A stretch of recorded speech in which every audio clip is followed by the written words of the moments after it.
Hi, my name's Nick Lemons, founder of HGIOGod.org. Now, this blog was created on the basis that the matters of weight in our culture are spoken to rarely, if ever, from the pulpit. And I don't like that. And I once thought that I was alone in noticing that from the pews. But if prolific Christian writers like Matt Walsh at Daily Wire or Mike Adams over at townhall.com are to be believed, this is very common. So I think that these matters need to be spoken to from a Christian standpoint. And I'll just go ahead and dive right into one that has driven me crazy for the longest time. This one you have to dig all the way into Genesis chapter 1 to find the applicable biblical verse. Verse 26, And God said, Let us make man in our image, after our likeness, and let them have dominion over the fish of the sea, and over the fowl of the air, and over the cattle, and over all the earth, and over every creeping thing that creepeth upon the earth. So God created man in his own image. In the image of God created he him, male and female created he them. Now, how does this apply to any issues or stories that you will see in our modern culture? Well, Halloween Day of all days, the New York Post cited a study from Northeastern University that humans love dogs more than their fellow man. This doesn't come as any surprise to me. I've long noted that, just in passing conversations with coworkers of my age or younger, it is very popular for people to believe that having dogs, that having pets, supplants having children. They will remark that their relationship with their dogs are emotionally fulfilling, while at the same time, dogs are not as much a nuisance as having children, they're not as expensive as having children, that they're, if anything, superior to having children, and thus they love their dogs more than they think they could ever love a child. But dogs are not people, and people are not dogs. Now, that is something you should probably file away under something so simple that it doesn't have to be stated out loud.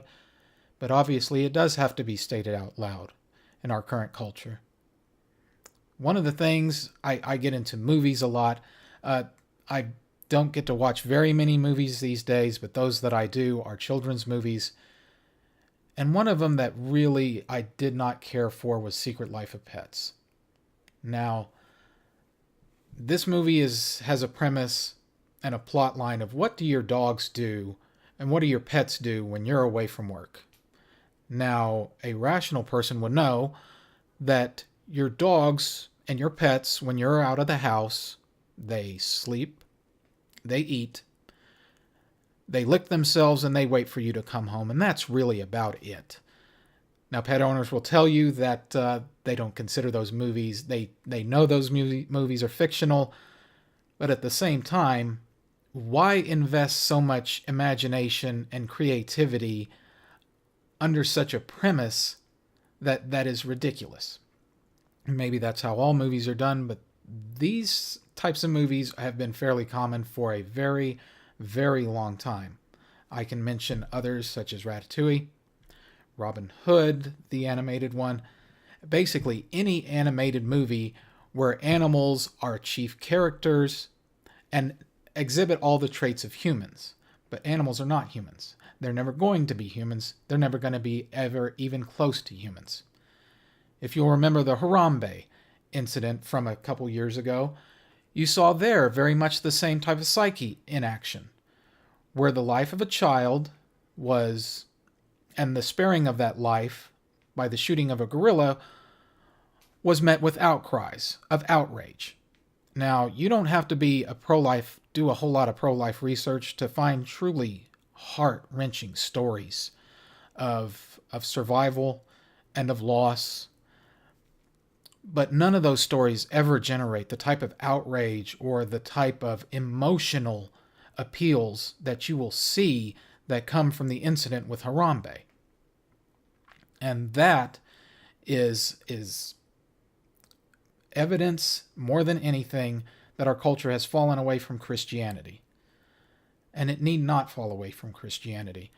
If people did have children, if they had a human in their lives, that they could see how God's image is made in that person, how they are made in God's image, and how much more fulfilling it is to be around people than it is to be around animals, then some of this would take care of itself.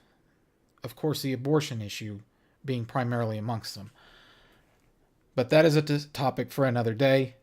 Signing off here. Please check out the website and let me know in comments or anywhere else if you have anything to add. Thank you very much. Bye.